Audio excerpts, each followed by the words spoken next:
हम आपको board examination की तैयारी करा रहे हैं और इसमें जो आपकी एनसीईआरटी की बैक एक्सरसाइजेज हैं उनके क्वेश्चंस का model solution with marking scheme आपको प्रोवाइड कर रहे हैं और कुछ ऐसे सेलेक्टेड क्वेश्चंस जो कि एनसीईआरटी के बियॉन्ड जा रहे हैं, जिसमें एनसीईआरटी के बियॉन्ड जाना बहुत जरूरी है। इन सेलेक्टेड वीडियोस का हम आपको एक वीडियो भी प्रोवाइड कर रहे हैं ताकि आप उस कंसेप्ट को बहुत बेहतर तरीके से समझ के अपने शब्दों में एग्जाम में अगर किसी भी तरह क्वेश्चन आए तो उसको लिख सके। I hope this is now absolutely clear कि हम कर क्या रहे हैं। और आज जो मैंने क्वेश्चन सेलेक्ट किया है, ये question human health and disease से आपका क्वेश्चन है, बैक एक्सरसाइज का क्वेश्चन है, question number 12। How is a cancerous cell different from a normal cell. अगर आप अपनी एनसीईआरटी पढ़ेंगे तो एनसीईआरटी ने कैंसरस सेल के बारे में तो काफी बात करी है, लेकिन नॉर्मल सेल को उसने कंट्रास्ट नहीं किया है। सो इसका मतलब जब आपके सामने इस तरह का क्वेश्चन आ जाए कि नॉर्मल सेल और कैंसरस सेल में क्या डिफरेंस है, तो आपको कैंसरस सेल की प्रॉपर्टी पता है लेकिन पक्के तौर पे नहीं पता है कि इसकी कंट्रास्टिंग चीज मैं नॉर्मल सेल में क्या लिखूंगा। सो यहां पर हमने इसीलिए इस क्वेश्चन को सेलेक्ट करके टेबुलर फॉर्म में अगर ये क्वेश्चन आएगा तो आप इसे किस तरह से प्रेजेंट कर सकते हैं, ये मदद करने की आपकी कोशिश की है। अब देखिए, इसमें सबसे पहले मुझे थोड़ा सा कंसेप्ट समझ लेना चाहिए। सो मैं एक आपको पॉइंट समझाने की कोशिश करता हूं कि जब आप शब्द इस्तेमाल करते हैं cell division, so cell division बहुत फाइनली रेगुलेटेड प्रोसेस है। क्लास 11th याद कीजिए, cell cycle and cell division.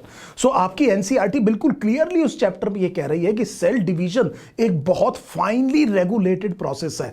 जरूरत पड़ने पर उतने ही सेल बनते हैं जितने की जरूरत है। ये सेल ग्रोथ में भी इस्तेमाल हो सकते हैं, रिपेयर के लिए भी इस्तेमाल हो सकते हैं, कोई सेल लॉस्ट हो रहे हैं तो उनको रिप्लेस करने के लिए भी इस्तेमाल हो सकते हैं, न्यूक्लियर साइटोप्लाज्मिक रेशो को रिस्टोर करने के लिए भी सेल डिवाइड कर सकता है। लेकिन ये हमेशा जरूरत के हिसाब से होता है और बहुत फाइन ट्यूनिंग है। सेल साइकिल में बहुत सारे चेक पॉइंट्स होते हैं और बहुत केवल उसी सेल को डिवाइड करने दिया जाता है जिसका जेनेटिक मटेरियल इंटैक्ट है, जिसके जेनेटिक मटेरियल में बहुत ज्यादा डैमेज नहीं है, क्योंकि आप ऐसे सेल को डिवाइड नहीं होने देंगे जिसका जेनेटिक मटेरियल फॉल्टी है। सो क्लास 11 से इस कंसेप्ट को हम यहां पर बोरो करके एक नॉर्मल सेल के बारे में समझ रहे हैं कि नॉर्मल सेल तब डिवाइड करेगा जब उसको डिवाइड करने की जरूरत है, बॉडी में जरूरत है उस सेल को डिवाइड करने की, और उसके अंदर जो डीएनए है वो फॉल्टी नहीं होगा, क्योंकि डॉटर सेल में फॉल्टी डीएनए नहीं जाना चाहिए। ये एक बेसिक चीज है नॉर्मल सेल साइकिल की। अब इसमें जब गड़बड़ होती है तो क्या होता है, तब कैंसर होता है। इसका मतलब यह हुआ कि जो कैंसर है, देखिए मैं कितने सारे शब्द एक जैसे इस्तेमाल करूंगा। कैंसर, अनकंट्रोल्ड, नॉन रेगुलेटेड एक जैसे शब्द लगेंगे। सो हमने ये कहा नॉन रेगुलेटेड और फिर हमने ये कहा एक्सेसिव प्रोलिफरेशन ऑफ सेल है। सो इसमें मैं क्या बताने की कोशिश कर रहा हूं कि यहां पर वो जो सेल साइकिल में जो फाइन ट्यूनिंग थी, जो रेगुलेशन थी, वो औराई हो गई है, गड़बड़ हो गई है उसमें, और अब ये कंट्रोल के बाहर है, नॉन रेगुलेटेड है और जरूरत से ज्यादा डिवाइड कर रहा है। It is not according to the need. Now it is not stoppable और ये कंटिन्यूअसली क्या कर रहा है, डिवाइड कर रहा है। ये वाला जो सेल है, ये सेल कैसा है, कैंसरस सेल है। आई होप ये चीज आपको समझ में आई कि कैंसर के पीछे नॉन रेगुलेशन है, सेल डिवीजन जो है अनरेगुलेटेड, अनचेक्ड हो रहा है। इस चीज को बेसिकली क्या कहा जाता है, कैंसर कहा जाता है। अब सोचने वाली बात यह है कि why would this be a problem. So हम ये कह रहे हैं कि क्यों ये चीज प्रॉब्लम होगी, why would be this a problem. So immediately अगला जो स्वाभाविक क्वेश्चन किसी भी बच्चे के दिमाग में आ सकता है कि सर इससे क्या फर्क पड़ता है, हमारी बॉडी सेल से बड़ी है, कुछ सेल से ही बनी हुई है, अगर कुछ सेल बढ़ जाएंगे तो क्या दिक्कत हो जाएगी। दिक्कत ये हो जाएगी कि ये वाले जो सेल्स हैं ये डिफरेंशिएटेड नहीं है। तो जब एक नया सेल बनता था सेल साइकिल में, याद कीजिए, सेल नया बनने के बाद में जीवन में जाता था और जीवन फेज में डिफरेंशिएट करके वो काम करता था जो उसे करने हैं। सो कोई लिवर सेल है, उसने डिवाइड किया और उसके बाद डिफरेंशिएट होकर के वो वाकई में लिवर सेल वाले काम करने शुरू किए।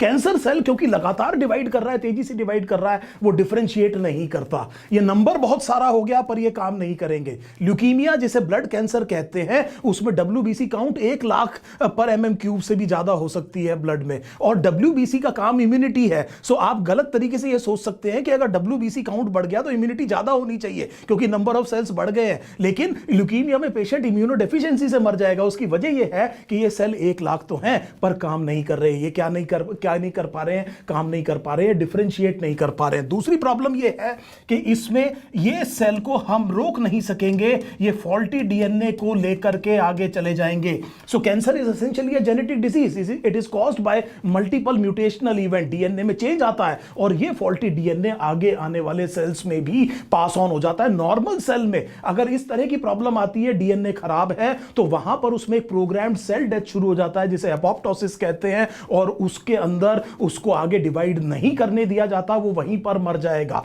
सेल जब डिवाइड करता है तो उसके जो सेंट्रोमियर है, मैं क्लास 11th पढ़ा रहा हूं, उसका जो क्रोमोसोम है, उसके जो टीलोमियर्स हैं, उसकी लेंथ छोटी होती चली जाती है। और 50 से 60 बार जब एक सेल डिवाइड कर जाता है तो एक हेफलिक लिमिट आ जाती है, उसके बाद सेल डिवाइड नहीं करता, उसे मार दिया जाता है। लेकिन कैंसरस सेल में टीलोमरेस एंजाइम बहुत ज्यादा मिलता है, वो टीलोमियर की लेंथ को कम नहीं होने देता। सो 50-60 सेल के डिवीजन के बाद भी ये सेल क्या करेगा? डिवाइड करता रहेगा। ये सेल वर्चुअली इमॉर्टल है, और क्योंकि बहुत तेजी से डिवाइड कर रहा है, इसे बहुत ज्यादा न्यूट्रिएंट चाहिए, बहुत ज्यादा स्पेशल सेल नहीं है, और इसीलिए नॉर्मल सेल्स के न्यूट्रिएंट्स को भी खा जाएगा। It will deprive the normal sales of their nutrients. ये आपकी एनसीईआरटी में मेंशन्ड है कैंसरस सेल के बारे में ये बात, और इस वजह से this is one of the very important reason why cancer kills. और जो सबसे ड्रेडेड जो प्रॉपर्टी है कैंसरस सेल की, जो आपकी एनसीईआरटी एम्फेसाइज कर रही है, वो ये है कि नॉर्मल सेल जब डिवाइड करता है, किसी और टिश्यू के सेल के कांटेक्ट में आता है, तो उसकी ग्रोथ रुक जाती है। इसे हम कहते हैं कांटेक्ट इनहिबिशन। वो लोकली ही ग्रो करेगा, इन्वेड नहीं करेगा नेबरिंग सेल्स में। ये जो कांटेक्ट इनहिबिशन है, ये कैंसरस सेल में लॉस हो जाता है। So cancerous cells do not exhibit contact inhibition. इसका मतलब ये हुआ कि किसी और सेल के कांटेक्ट में आने के बाद में इनकी ग्रोथ और मल्टीप्लिकेशन रुकेगी नहीं, ये इन्वेड करेंगे नेबरिंग टिश्यू में। They start growing inside the other tissues, जहां आपकी एनसीईआरटी कह रही है। इसीलिए सर्जरी बहुत ज्यादा सक्सेसफुल नहीं हो पाती है, क्योंकि कैंसर फैलता है। और एक और प्रॉब्लम यह है कि ये जो ट्यूमर बना, जो मास ऑफ सेल, इसमें से कुछ सेल स्लफ ऑफ होकर के लिम्फेटिक से और वास्कुलर टिश्यू से आपकी बॉडी में कहीं भी पहुंच सकते हैं। इसे डिस्टेंट मेटास्टेसिस कहते हैं। ऐसे ट्यूमर्स को मैलिग्नेंट ट्यूमर कहते हैं, और वहां जाकर के ये सेकेंडरीज बना सकते हैं। So this is the most dreaded property of cancer. So इतना कंसेप्ट समझने के बाद में हम वापस अपने क्वेश्चन पे जाते हैं कि अगर ये क्वेश्चन मेरे साथ बोर्ड एग्जाम में आया तो मैं इसमें ये 3 डिफरेंसेस जरूर देना चाहूंगा। एक, कि नॉर्मल सेल तो ग्रो करता है डेवलपमेंट स्टेज में या रिपेयर करने में जरूरत पड़ने पर, और जैसा मैंने आपसे कहा कि ये जरूरत नहीं है, उसके बाद भी ये क्या कर रहा है? ग्रो कर रहा है। ये एक कार्डिनल पॉइंट मैंने आपको ये बताया, जो हमने शुरू में डिस्कस किया था। Uncontrolled, non regulated, unneeded excessive proliferation हो रहा है। दूसरी पॉइंट कि ये एक सर्टेन नंबर ऑफ टाइम्स के बाद में नॉर्मल सेल फिर डिवाइड नहीं करता है, लेकिन कैंसर सेल वर्चुअली इमॉर्टल होता है, और वो लगातार हेफलिक लिमिट नहीं आती, उसका टीलोमियर डैमेज नहीं होता, फॉल्टी डीएनए के साथ भी वो क्या करता रहेगा? डिवाइड करता रहेगा, और आने वाले सेल्स के पास भी फॉल्टी डीएनए रहेगा। और तीसरा जो सबसे इंपॉर्टेंट पॉइंट है, दिस इज द पॉइंट जिसके बिना ये क्वेश्चन आपने बोर्ड में नहीं लिखना है। अगर आप बाकी भूल भी जाएं तो ये जो वो पॉइंट है जो आपको 100% लिखना है, वो ये है कि normal cell contact inhibition exhibit करते हैं, कैंसर सेल एग्जिबिट नहीं करता है, जिसकी वजह से मेटास्टेसिस होता है। और ये मेटास्टेसिस लोकल भी हो सकता है और डिस्टेंट भी हो सकता है। एक और तरीके से हमने इस क्वेश्चन को किया है, थोड़ा एनसीईआरटी की जो बाउंड्रीज हैं, अगर हम उससे बाहर जाकर के इस क्वेश्चन को करें, तो आप देखिए कि उन सारी चीजों को मैंने थोड़ा सा अलग भाषा में लिखा है। Divides through a highly regulated and strictly controlled cell cycle. हमने यह कहा कि जो बेसिक रेगुलेटरी मैकेनिज्म है वो यहां पर काम नहीं कर रहा। असेंशियल चीज हमने बताई, सेल साइकिल के रेगुलेशन में प्रॉब्लम आ गई है। दूसरी चीज, डीएनए डैमेज हो गया है तो इस सेल को डिवाइड नहीं करेंगे, इसमें एपोप्टोसिस शुरू हो जाएगा। यहां पर एपोप्टोसिस नहीं काम करता है, इसीलिए फॉल्टी डीएनए होने के बावजूद आपकी बॉडी इसको रोक नहीं पाएगी और ये कंटिन्यूअली डिवाइड करता रहेगा। कुछ नंबर ऑफ डिवीजंस के बाद में हेफलिक लिमिट आ जाएगी, ये शब्द हमने यहां इस्तेमाल किया है, और सेल फर्दर डिवाइड नहीं करेगा। इसमें टीलोमरेस एक्टिविटी बहुत ज्यादा है और हेफलिक लिमिट नहीं पहुंच पाती है, और इसीलिए सेल डिवाइड करता रहता है और वर्चुअली इमॉर्टल है। ये शब्द आपकी एनसीईआरटी में कहीं ना कहीं मेंशन्ड है। नॉर्मल सेल में डिफरेंशिएशन होता है, परफॉर्म करता है। ये सेल पुअरली डिफरेंशिएट है, या कई बारी रॉन्गली डिफरेंशिएटेड होता है। Exhibit contact inhibition, does not exhibit contact inhibition, probably the most important point. And then 2 points मैंने कैंसर सेल के बारे में और लिखा है कि कैंसर सेल्स क्योंकि रैपिडली डिवाइड हो रहे हैं, इस तरह के सेल को आसानी से रेडिएशन से मारा जा सकता है। इसीलिए जो एक्सरेज हैं they are used in radiation therapy to treat certain type of cancers and they deprive the normal cell of their nutrition. This is one of the very important causes why cancer kills. So अब आपको समझ में आ गया कि क्यों हमें NCERT के बाहर जाना पड़ा, क्यों हमें कुछ कंसेप्ट्स 11 से यहां पर लेकर के आने पड़े, और किस तरह से इस क्वेश्चन को हम अपने एग्जाम में डिफरेंसेस की फॉर्म में, टेबुलर फॉर्म में प्रेजेंट कर सकते हैं। Thank you so much.